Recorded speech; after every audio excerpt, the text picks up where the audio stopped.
اس آسمان کی وسعتوں کو آج تک کسی نے ناپا نہیں، نہ کوئی ناپ سکے، بلکہ ابھی تک تو یہ بھی پتہ نہیں چلا کہ آسمان کی اور یہاں کی وسعتیں کتنی۔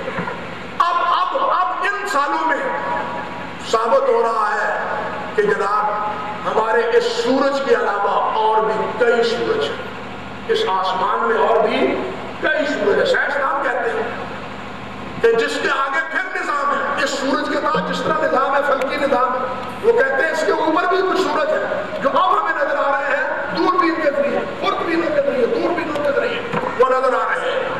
تو اس آسمان کی نہیں، اس کے اوپر پھر آسمان، تیسرا آسمان، چوتھا پھر اتنی دوری میں، پانچواں، چھٹا، ساتواں، پھر اوپر سدرۃ المنتہا۔ وہاں جب جبرائیل نے پر کھولے تو پوری فضا میں 700 پر ہی نظر آتے ہیں۔ وہاں کیا ہے 700 پر ہی؟ نبی صلی اللہ علیہ وسلم نے فرمایا ہے نا 700 پر ہی نظر آتے تھے۔ فرمایا جبرائیل مجھے دکھا دو ہوگا، کبھی تو دکھا دو اپنا اصل۔ جب جبرائیل نے اوپر جا کے پر کھولے تو پھر کیا ہے ہر سو پر ہی پر تھے، ہر جگہ جبرائیل کے پر نظر آتے تھے۔ مالک بن دینار فرماتے ہیں کہ جس مالک کے ایک غلام اور فرما بردار کا یہ عالم اتنا طاقتور، اتنا قوی اور اتنا مضبوط ہو، اس مالک کی عظمتوں کا تم کس طرح اندازہ کر سکتے؟ یہ تو ایک غلام ہے، ایک غلام جو حاملین عرش ہے، جو حاملین عرش ہے، جو اس زمین سے بھی کہیں بڑا ہے، جس کی وسعتوں کو تم اندازہ نہیں کر سکتے۔ وہ حاملین عرش کیا ہے؟ نبی علیہ السلام نے فرمایا کہ ایک فرشتے کے کندھے سے لے کے کان تک 500 سال کی مسافت، اتنے بڑے بڑے۔ تم کیا اندازہ کر سکتے ہو اس مالک الملک کی عظمتوں کا اور اس مالک الملک کی جو ہے نا قوتوں کا اور اس مالک الملک کے اختیارات؟ اس لیے جو بڑا ہے وہی سبحان ہے، جو بڑا ہے وہی سبحان ہے۔ اور بڑائی کے فوق کل ذی علم علیم بھی کیا ہے؟ اللہ سب سے بڑا عالم بھی وہی ہے۔ واللہ غالب علی امرہ، وہ بھی وہی ہے۔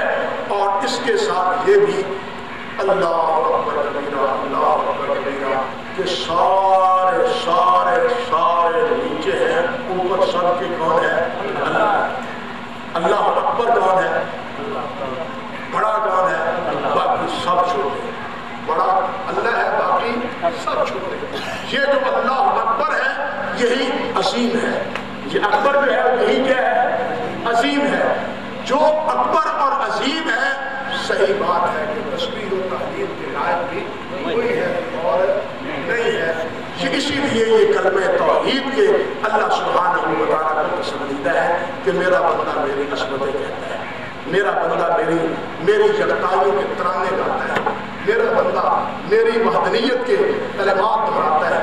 اور پھر امام بخاری رحمۃ اللہ علیہ نے جو آخری طور پہ یہ بات کہی ہے، اس میں یہ بات ثابت کرنے کی کوشش کی ہے کہ آخری عمل اور آخری نتیجہ انسان کا کیا ہے؟ وزن اعمال ہے، جس میں ثقیلتان فی المیزان سے بھی استدلال ہے۔ اور یہ فرمایا ہے کہ ان اعمال بنی آدم وقول موزن، اس لیے بھائیو ہمیں ہر بول تول کے کہنا چاہیے اور ہر عمل سنت سے کہنا چاہیے۔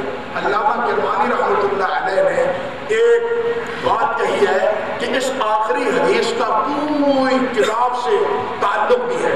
وہ کیا کہ امام بخاری رحمۃ اللہ علیہ نے یہ کتاب پوری امت کے لیے بطور میزان پیش کی ہے، پوری امت کے لیے بطور میزان ہے کہ لوگوں یہ میزان ہے تمہارے قول و عمل کا، یہ میزان ہے تمہارے، فرمایا ہے نا ان اعمال بنی آدم و قولہم، اور اس کا میزان کیا ہے؟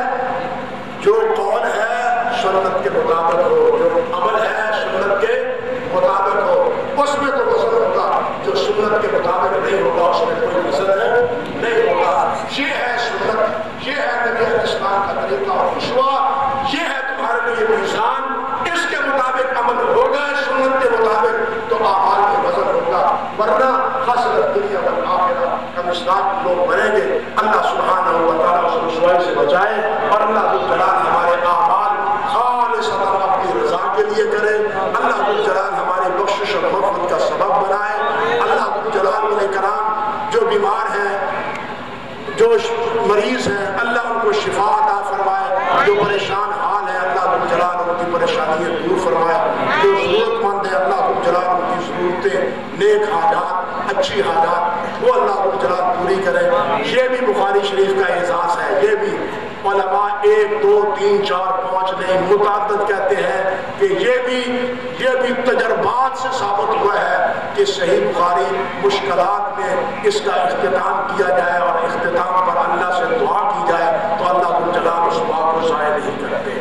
یہ اختتام ہے بخاری شریف کا، اس لیے اللہ ذو الجلال سے ہم دعا کرتے ہیں کہ اللہ اس کتاب کی اس برکت سے تیری جو نبی علیہ السلام کی صحیح احادیث پہ مشتمل ہے ان احادیث مبارکہ کی برکت سے اور اس پر عمل کی توفیق سے اللہ ہماری دنیا اور آخرت بہتر فرما۔ جو پریشان ہیں اللہ ان کی پریشانی دور فرما، جو بیمار ہیں اللہ ان کو شفا کاملہ عطا فرما، اللہ ہماری اولادوں کو نیک بنا، جو بے اولاد ہے اللہ انہیں نیک اور صالح اولاد عطا فرما، دنیا اور آخرت میں اللہ ہمیں عزت عطا فرما، دنیا اور آخرت کی ذلتوں اور رسوائیوں سے اللہ ہمیں محفوظ فرما۔ سبحان ربک رب العزت عما یصفون وسلام علی المرسلین والحمد للہ۔